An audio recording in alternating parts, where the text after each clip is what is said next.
My name is Darren Hupke, and this is Pixels and Polygons, part of the Soundstone Network.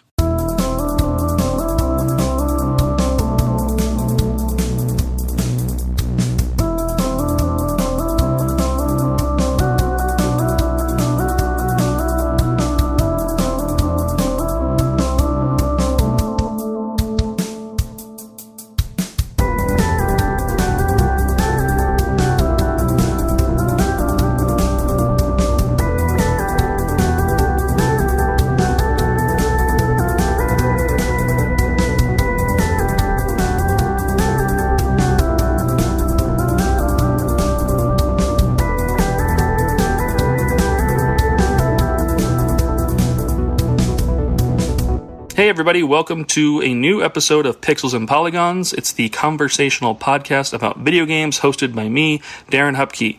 If you are new to the show, thanks for giving it a shot and thanks for checking it out. The format's simple.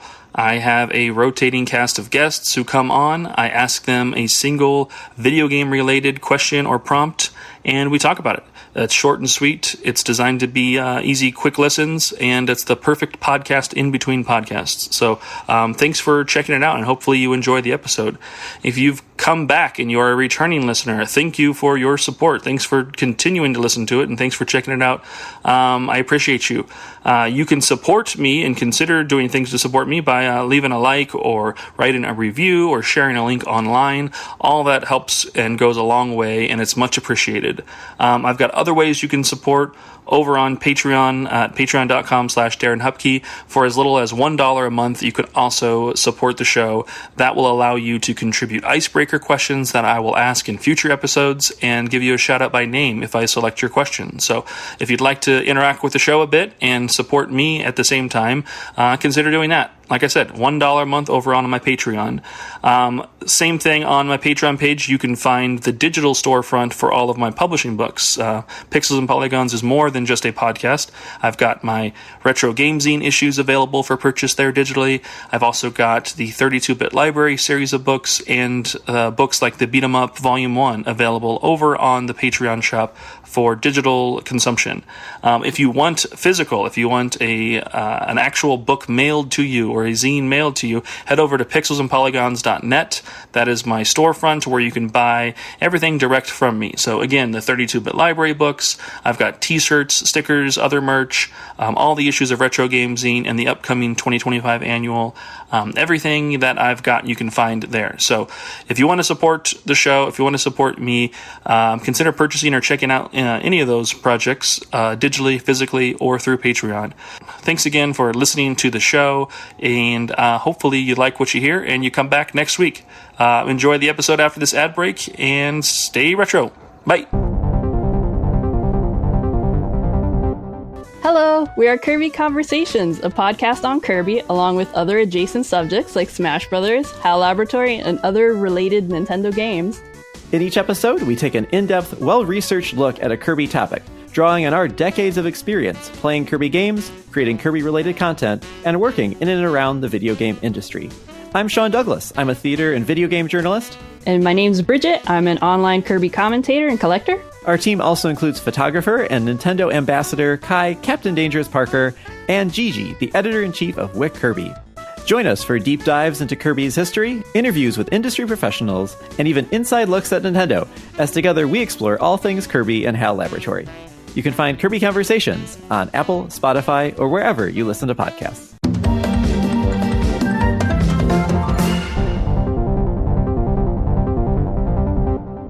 Yeah, there's nothing fancy about it. Just welcome to Pixels and Polygons, a conversational podcast about video games. I'm Darren Hupke, and this week, brand new guest of the show. They have been somebody who's been in my my Blue Sky feed for a long time, and listening and discovering more and more like podcasts and Patreons and things. You always see the name Stormageddon popping up. So Matt Stormageddon is joining the show. Thank you for joining. Thanks for taking the time to do this. Hello. Sure. I'm excited to be here. Yeah. It's funny how when you because 90% of the guests, especially for like side quests and stuff, which is something we can talk about a little later, I'm always looking for guests. And so it's like, well, who's popular on the Blue Sky sphere, or who's hanging out in Discords that I like, right? And you're one of those names that I keep seeing in a bunch of really cool places too. So I'm excited to collaborate. And hopefully all of the things you've seen of me are all good things. You know, you can't always control the narrative. Yeah, no, all good. No, no suspect, Twitter posts coming up from years ago about strange right-leaning thoughts or anything like that at all. So nothing I've seen yet anyway.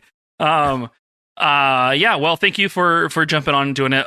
If you don't mind, actually, because you are a new guest and everything, feel free to introduce, to yourself to the listeners. Like, what is it that you do? What have been your biggest projects lately? Like, who are you, and how can we be excited about the things that you're doing? Sure. I will try and keep it brief. Thankfully, I don't do 4 podcasts anymore. I only do 2, so it rounds down the plugs a little. But yeah, I'm Matt Storm, aka Stormageddon. Yes, Storm is my real last name. There's a story behind it. It's okay. It was just shortened at Ellis Island. It used to be something much longer. But I'm a podcaster and a DJ. I've been podcasting and DJing for about 13 years or so, which makes me, as I said, off the air, want to turn to dust because it's a long time to be doing this. But I primarily do 2 video game podcasts. One is called Fun and Games that I do with the incredible Jeff Moonen. It's broadly a topic-based discussion show. Sometimes we have guests on. Sometimes we have game devs, voice actors, composers. Sometimes we just cover broad topics like, is grinding in games good? Do we want signposting in exploration games? Genre retrospectives, console retrospectives, kind of just a positive and fun and fairly light conversation about games. We do dive into deeper topics as well, but for the most part, we try to keep it light and celebrate gaming. Within that feed, also, we do a sub-series called Side Quests, where a different host every episode talks about a game they love and why they loved it. This was born out of my intense rage and hate for Twitter as a platform. And what I mean by that is, it sucks for a whole host of reasons now, but back when I started this series, I saw a screenshot posted about the new Mario, Paper Mario at the time. It was, I think Origami King was the name of that one. And it was like a screenshot of Mario fighting a bad guy. And everyone's replying, going, oh, this is going to suck. Terrible Paper Mario game. Boo. And I was like, really? It's a picture. What are we doing here? And so I wanted to inject some positivity into the gaming sphere. And so I created this series where a different host will talk about a game they love and why they love it. Judgment-free, no engagement it's a monologue. And then every 50 episodes, Jeff and I will bring a guest on to do a longer form version of that format, but still just unabashedly celebrating games. We have this saying on Fun and Games that every game is somebody's favorite. Good, bad, doesn't matter. Everyone loves something, and that we should celebrate that love of games regardless of the quality of the final product, because ultimately, at the end of the day, that doesn't always matter. The other show I do, briefly, to not be here forever, is called Reignite. Started as a Mass Effect play-along podcast, where me and my co-host, Frankie Bradley Lestrange, decided, what if we replayed our favorite video game franchise, but played Commander Shepard as if we were in Shepard's shoes, and make choices as if we were Shepard, and most importantly, romance the aliens we would want to romance. And so it gave us this new perspective on not only representation in games, but also decision-making, the decision trees in that series, and why it's so brilliant as it is. It was a lot of fun to explore that. We ended up going on to Andromeda, which I hadn't played at the time when we played it for the show. And then from there moved on naturally to the next BioWare franchise that we love, which is Dragon Age, where we currently sit. We are playing through Dragon Age 2. We plan to play all the way through Veilguard, and who knows, maybe by then there will be a new Mass Effect game, although the way EA is going, who knows if that'll actually happen. But those are the 2 main shows I do. I also DJ, mostly private events. I've been DJing for a long time, and I Twitch stream every so often. Most of my DJing has been there these days on a platform called Fuser, which is made by Harmonix. It's fun to mix and do all sorts of cool stuff over there, but that's broadly me. Yeah. So there's the pitch. There we go. That's a lot. You are a busy person. So yes. Yeah, that's fun. And I love just your angle and take on the positivity of it all. Like, I remember being a young gamer, and an AOL or an AIM username that I had in 2001 was don't buy an Xbox. And that was just literally it. No punctuation, no spaces, no anything. And it was just like hardcore fanboy. Like, I loved Sony stuff. And so I had to make sure everything else that wasn't was bad. And like why was there so much like angry, like debate and argument coming from like a younger me? Like, it just doesn't make sense. But I have done, in the last 20 years or so, like just a total 180. Like, like you said, every game, could be somebody's favorite game, and you should just share and talk about the things you love and enjoy, and talk about the things that entertain you, talk about the things that put a smile on your face and wowed you. There's so much positivity that could be spread, but we spend so much time just like wanting to like negatively like bash things and not even like critique them. Like, I'd be fine with a well-written critique of something, but oftentimes it's just, slanderous and negative. And like, why waste your time doing that? So like, if there's something I don't like, I just don't need to talk about it. I'll talk about something I do like instead. And I'd like to hear what you like. And if we all kind of like held ourselves in conversation that way, it would just be a lot easier and a lot simpler and a lot like, more manageable to like live together online in spaces and stuff. So I try and do the same thing. I mean, like, if I don't like something, there's no reason to share it. Like, use your platform and use your space to talk about the things you do love and the things that you do want to help promote and share that bring you joy. So I like that. Like minds then, right there. All right. Well, do you want to get in some this or that's? Get the synaptic flashes, happen in our brains there. I'll hit you with a few. Okay. Let's get you started. I like this one to feel people out. Tekken or Street Fighter? Oh, shoot. Oh, that's tough. One. I really love those two. It's got to be Street Fighter, though. I love 2D fighters have always been my primary favorite, though I love 3D fighters, Virtua Fighter, Tekken, but like, especially the newest Street Fighter 6 was excellent. So I think I've got to go Street Fighter. I loved it. And I love that World Tour mode that just, as a Final Fight fan, ridiculous. It was just so good. Fun. Yeah. Okay. Cartridge or CD? Cartridge, hands down. There's something about that click of popping it in. Okay. What's your favorite cartridge? Oh, favorite cartridge. That's so hard. It probably has to be Metroid Fusion. It's one of my favorite games. I actually got a physical copy recently. I hadn't had one since I was younger, but a friend of mine gave me his extra copy, and there's something about popping that into my analog pocket and hearing the click. Okay. That's just super satisfying. Okay. I didn't even mean like a game. I'm glad you were able to pull a game so quickly out of that. I just meant literally like the physical form factor, like which cartridge size or style do you like the most? I mean, Game Boy Advance is up there. It's one of my favorite consoles. There's something about the N64 also that it was just dome-shaped and you just pop it in, right? Like something about the top loader, which we didn't have. We had it with the SNES, but like the Nintendo was like you had to jam the thing in and push it down. And turns out that was actually breaking the cartridges, which is wild to think. It's why the top loader was always better. But yeah, probably those two are, I think, my top cartridges. Yeah, fun. Animal Crossing or Elden Ring? Oh my God, could I care less about two games more? No, that's not true. I do like Animal Crossing and Elden Ring, but like I'm only a recent From Software convert. I guess I'll say Elden Ring because life sim games I get bored of pretty quick. Like I like playing them, but I kind of wander off eventually. Whereas Elden Ring I did finish. It required a lot of help from friends who logged on and helped me fight those bosses, but I did it, goddammit. I don't know what the last Animal Crossing game I played was. Probably like the DS one, and I've never played Elden Ring. I've only played a handful of FromSoft those Souls like games, so it's weird that I even threw that question out there. Just the random distance from those is all it was. Unnecessary sequel or a remake? Oh, remake.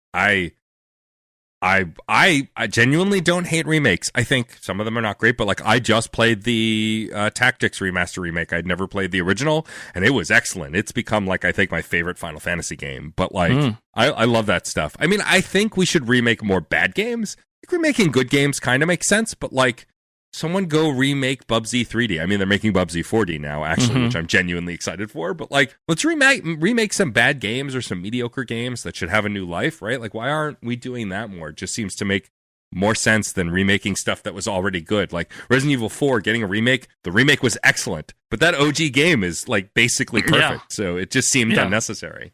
Yeah, I like both. I mean, like you mentioned already, like Andromeda, like it didn't seem like that was a necessary sequel at all, but obviously like some people, wanted that and it's fine. And then remake some, why remake Resident Evil 4? Why remake Silent Hill 2, but they've come out and have a new existence and everything. It would be best if you could both access the original and Yes. have these remakes come out and everything as well, of course. But we'll do one more. Let's do a simple one: first person or third person? Third person all day long. I used to get nauseous from first person. Now I've gotten much better at it. I played a lot of first person games that I love, like Prey, but like third person, like Mass Effect we were talking about earlier, like that's my bread and butter. Like whenever I pull up an Obsidian game or a Elder Scrolls game, always go right to the third person mode. Never stay in first person. That's my preference.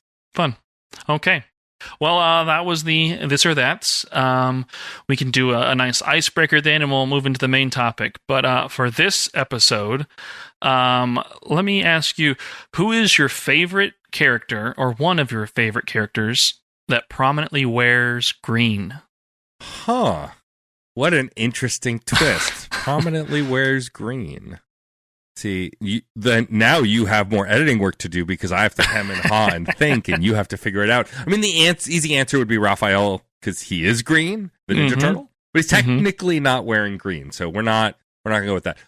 I guess I'll go with. Technically, he's only wearing red. Yeah, technically he is only wearing red. Naked turtle. I believe he's wearing green, but Frog from Chrono Trigger. He is green, but I believe his outfit is also green. And so I would have to say Frog from one of my favorite games of all time. Is definitely up there as someone who wears green. I'm pretty sure his tunic is green. I'm not going to dispute. I'm not going to dispute the answer. I'm doing a quick side Google just to confirm. Oh yeah. He's got like a little. He's got like a brown jacket, but a green tunic and a green cape and everything. Yeah. 100%. Yep. Yeah. Chrono Trigger's one of those ones that I've not personally rolled credits on. My wife's started it numerous times, and I've watched her play through like big chunks of it. And she doesn't really game much at all, but she's like replayed Chrono Trigger probably 4 times. And so we've been together, 23 years now or something. So I've seen her, in just different, every 5 years or so, she's going back to it and everything. So I've seen most of the game via her. And then I read the Chrono Trigger book from Boss Fight Books and everything. I've done everything I can do but actually play the game myself. But I love the art, love the design, love the creators, love the music, love everything about it, just physically have not played it. I mean, there's nothing wrong with watching games. There are plenty of games I've experienced only via streamers and other things. Like, I'm a fan of the very incredibly cheesy Five Nights at Freddy's franchise, but I played the first game a little bit and didn't get very far because I'm a coward. But I've watched other people stream those games and seen them from start to finish. There's like a camaraderie in watching someone else be scared. Yeah. But I can't recommend Chrono Trigger enough. It's my favorite game of all time, and it is one of the best video game soundtracks, I think, composed ever. Full stop. Like, there's some hyperbole in saying it's the best RPG ever. I could see there being flaws, but the soundtrack, no ifs, ands, and busts. Easily one of the best ever. Yeah. You're a coward. Did you used to be able to play through like scary or horror games at all, or has it always been that way for you? Other way around. So I've always been a coward, and then in the last 3 or 4 years, I've started playing horror games. So during the pandemic, I streamed Dead Space 1 and 2, which were fantastic, and streaming was a great way to get into the horror franchise because there was that camaraderie of the folks in my chat hanging out, especially the ones who knew what was coming or hanging out just to wait for the jump scare. So that was a lot of fun. And then the indie horror scene is what's really pulled me in. Games like Iron Lung, Signalis, Mouthwashing. I have found that I prefer psychological horror, though I haven't played Silent Hill yet. Games like Mouthwashing. But the jump scare stuff doesn't bother me if it's once in a while. The scariest game I played that I can't believe I finished was Alan Wake 2. And that's mostly because I love the Remedyverse, I love Control, and I love Alan Wake. Control's one of my favorite games of all time. And I wanted to stay in that universe. And it's like, they made it a full horror game? What are they doing to me? Yeah. But I actually got through it, and like the jump scares in that nearly killed me. Almost had a heart attack. But I do enjoy horror games now. I'm slowly making my way through the Resident Evil 2 remake. I've played the Resident Evil 4 remake. Like, I am more amenable to horror games because what I learned, a friend of this show and my show, Dave Jackson, did an episode about playing horror games for noobs. How did you get into horror games? And Adam Bucherry on that episode said something that was brilliant to me that I should have been able to realize but never did. You can be a coward and enjoy horror games, which seems obvious, but to me I was like, I can't play these games, I'm too scared. But it's quite the opposite. And so I've come around on some horror movies too, stuff like Get Out, a lot of Jordan Peele's work. has helped me with that as well. But I have found myself a fan of it. I have limits still, but I am more willing to give it a shot because it hasn't killed me yet.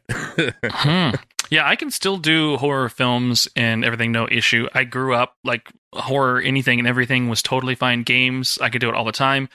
Dead Space, I did, all the way through it with just the plasma cutter and everything. Like, I loved it, but now, just lately, I cannot, like, I can't do it. Like, it's just like a dread. I don't have like the entertainment of the dread or anything. It's just that feeling of dread and fear. And it's just like, okay, there's no joy here. Why am I doing this? But I've been given advice is, just bump the difficulty down, like go to easy or do something where you have like more ammo. And I realized like, that's what I should do. And that's why, actually, Alan Wake 2 is the one that I've wanted to play so bad, but like I'm like, I know I don't want to like pay for this and then be just like paralyzed by this. And so I'm gonna do that. Alan Wake 2 will be the one when I finally get an open game spot in my backlog and everything, and I'm gonna drop that difficulty down, no problem, no loss of pride, and be able to enjoy the game that way. So I'm looking forward to it.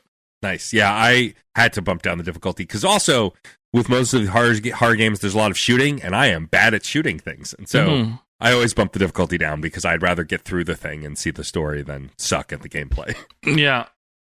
All right. Well, let's get into the main topic then. I sent you a list of questions. You picked out quite a few, and then we whittled it down to 2 that we're going to do in our little recording session today. But this one is the one we're going to go with for this episode. What is an example of a game that is just right? It could be length, difficulty, challenge, style, or combination of them all, but what did it get right for you?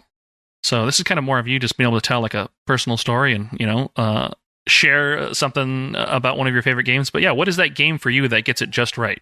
Oh, it's such a good question because what does just right mean, right? And this is my favorite thing about conversations about games is that there are so few quote unquote correct answers. To me, this means a game that feels perfect, not the best game ever made, not a game that is flawless or a masterpiece, though it could be considered. To me, it's a game that just is perfect as it is. And to me, that game is, even though I've replayed it recently, and depending on the controller you're using, could be a little finicky, but to me, Super Mario 64, which is one of my favorite games of all time, is a game that is just right. First of all, from the minute you take control of the stick, Mario is perfect to control. No notes, fun, easy, a lot, really easy to engage with. And then as far as gameplay goes, like, was the progenitor of 3D gameplay, is the blueprint for a lot of 3D games, especially of that era and even now. And to me, like, just sets the bar for 3D gaming, but also for Mario games. And, like, there have been games I've liked more, but to this day, I think Super Mario 64 remains my favorite 3D Mario game specifically because of how closely it's tied to me and how much it meant to me when I first got it, but also how it continues to, even when I go back to it, feel basically perfect. Like, sometimes I think, like, the poor Switch ports, I think it's more about the Switch port than the controls, but like on the Switch I have the N64 wireless controller. When I went back and played with that, perfect, no notes. Like, I think its modern controls do it a disservice, but if you engage with it as it was, it's still basically a perfect, just right gaming experience. I'd love it. Yeah, that's one of my favorite games of all time. I had it, with the, I guess I didn't get my 64 right at launch, but 6 or 7 months later.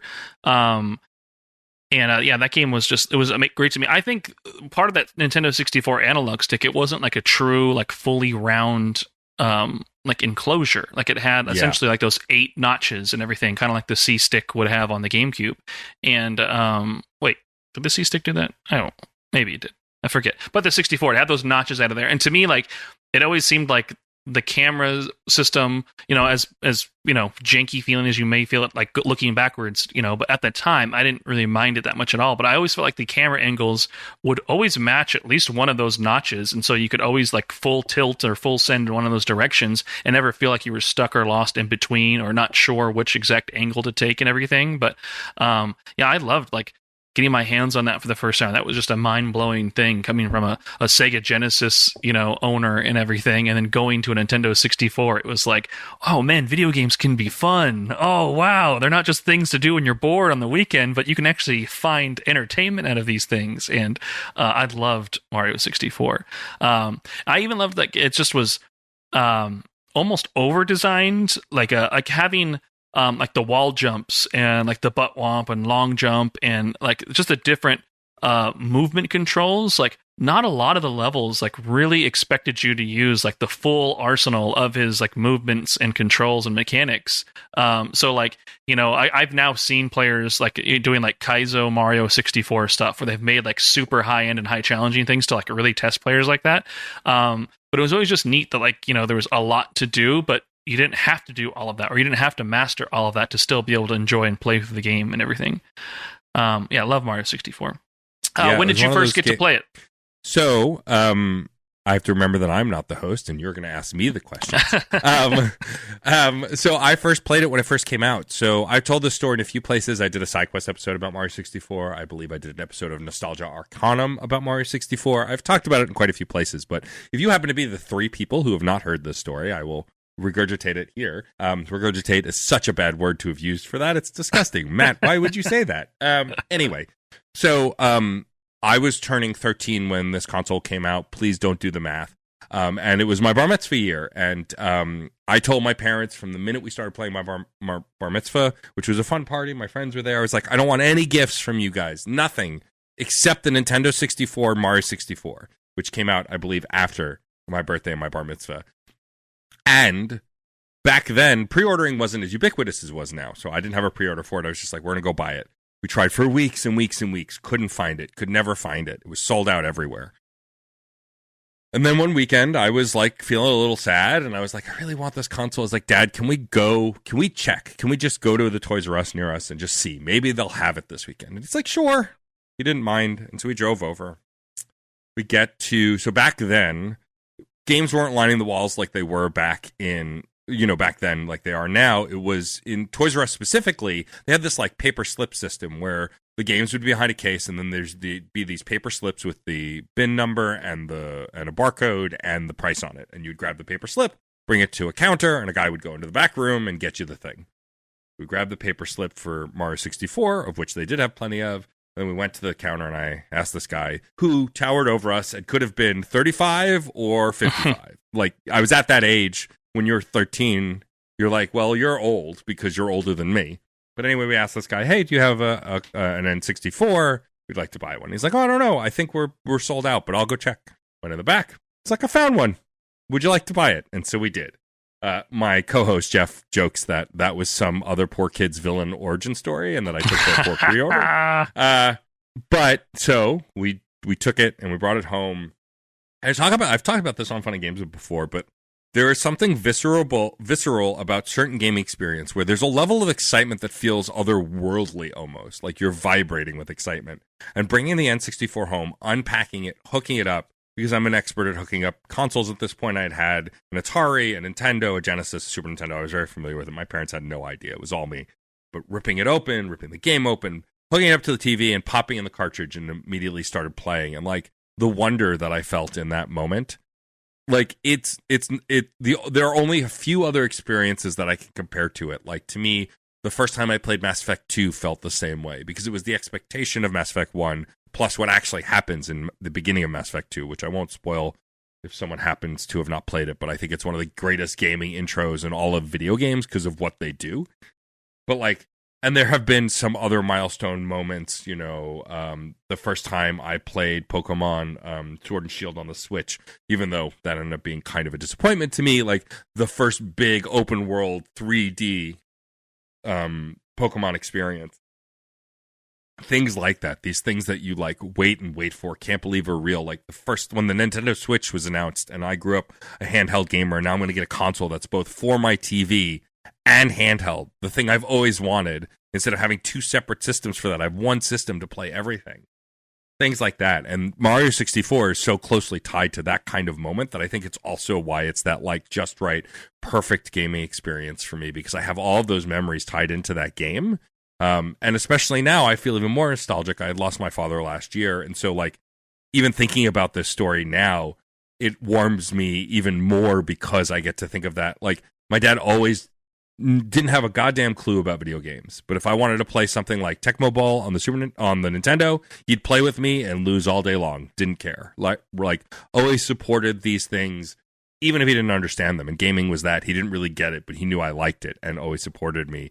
And like, so this story is closely tied to that too. And so all of those things kind of make why I plucked that specific game for this experience, because it really fits a lot of things to make it feel just right for me. Your dad sounds awesome. He was, yes. I didn't have a great relationship with my dad. Like, he was a bum. But I'm a father now, so I have 3 daughters and all that stuff. And I just know, like, to be the dad that I want to be means to not be the dad that I had. And so it's just easy. My instruction manual is just do the opposite thing. And so being there for moments for them, like, even when I don't get it, like, I just know, like, it's just, to me, I'm like, I get it. Like, like, this is their thing. Boy, this is silly. Like, I don't understand this at all, but you know what? Y'all are into this. Y'all love this. We're going to go with this. And, I'm glad that it's going to hopefully be a memory of theirs one day when I'm, old and boring, or maybe even gone, but that's cool. That's such a great story. Yeah. I remember Toys R Us, and I remember the ticket system, everything. Yeah, too. I'm plus 3 years from you, I believe, then, if I did the math, but I'm not going to say that out loud from you. Not plus, whatever. 3 years in the younger direction. That's, okay. Yeah. But math is hard. It's fine. Yeah. I had, my Nintendo 64 experience was, I convinced my parents to let me sell the Genesis to some, like, secondhand, like, video game store, and save the money, and I wanted to buy it right away. But they offered us, like, next to nothing for the Genesis and all the games I had.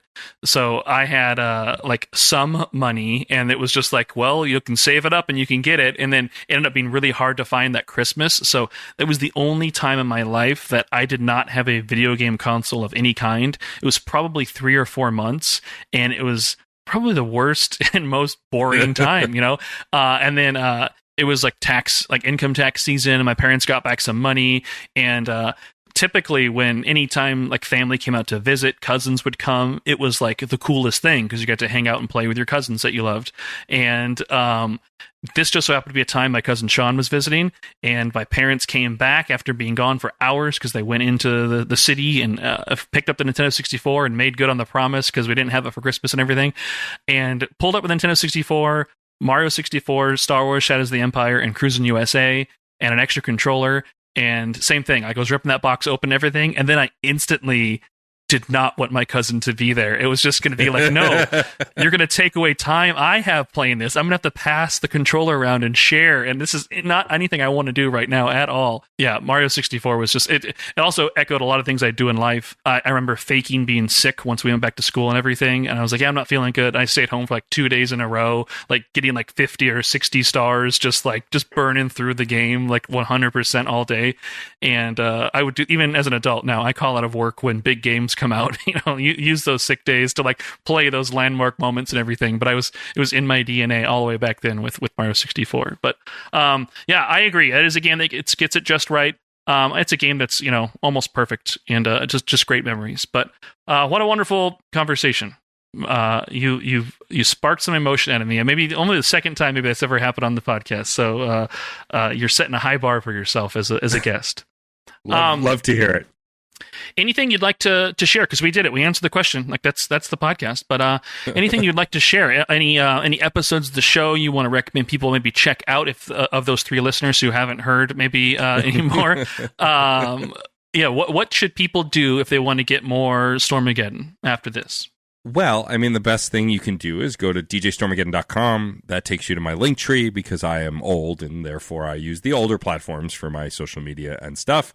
But if you go to djstormageddon.com, you can find my merch store. You can find links to both of my podcasts. You can find a link to the Patreon for Fun and Games, which has a free tier if you want to join. And just it's a one-stop shop for like the articles I write and other things that are free for everyone to see. And then a few paid tiers as well if you want to contribute.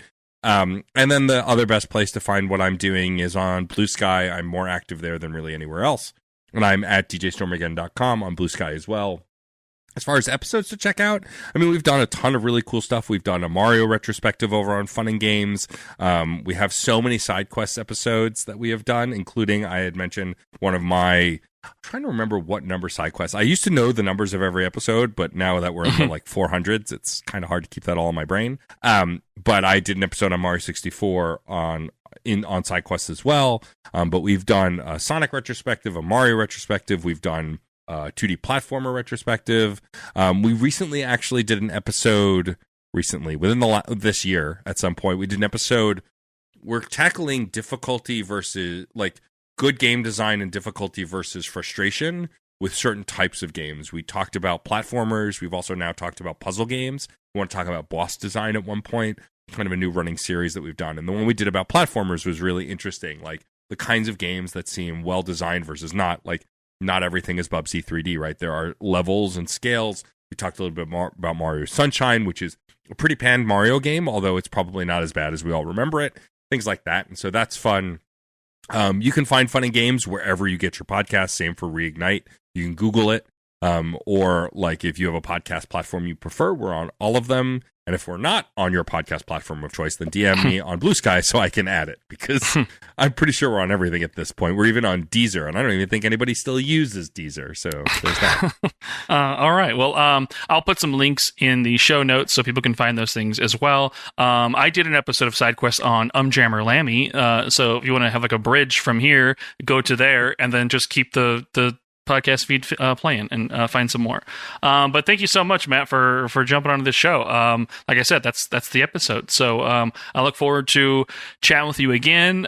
Spoiler alert, we're going to immediately do another episode after this, but listeners, you'll hear that weeks from now after hearing this, but that's just the way things work.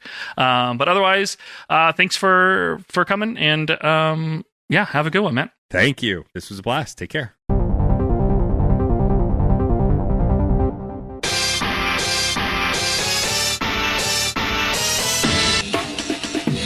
Listen to Flashback 64, the chronological Nintendo 64 podcast. Hosts Gooey, McKenna, and friends flashback to the 90s and early 2000s with a look at the Nintendo 64's catalog and its contemporary cultural and historical context. Starting with the console's launch titles and proceeding in release order, we discuss classics like GoldenEye, Super Mario 64, and Star Fox 64, as well as some not-so-beloved games, lesser-known titles, and everything in between. Along with game-specific deep dives, we also cover other bits of pop culture from the time, like films, music, and more. Subscribe wherever you get your podcasts.